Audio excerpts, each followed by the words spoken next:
Vincent Miss Hayes, students, parents, and staff. My name is Tsionawit Getfield, and I'll be presenting the poem called Dear Freedom. Dear Freedom, I'm just writing to say thank you. Thank you for giving me the right to act, the right to think, and the right to speak. But freedom, why so long? What took you so long?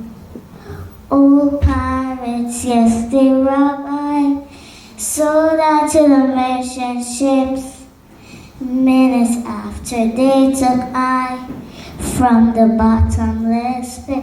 But my hand was made strong by the hands of the Almighty.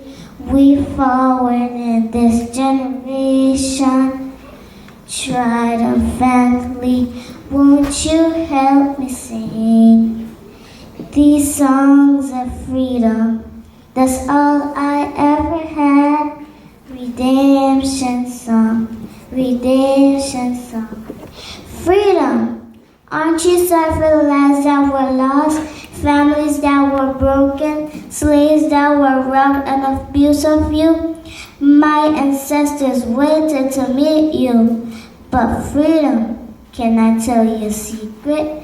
They wanted to keep us captive so we cannot be free. Freedom, I admire you. Freedom, I respect you. I am living life, slave dream of living. I honor you, Harriet Tubman, Dr. King, Nelson Mandela, Rosa Parks, Malcolm X, and all my ancestors. Yours truly, Tsionawit.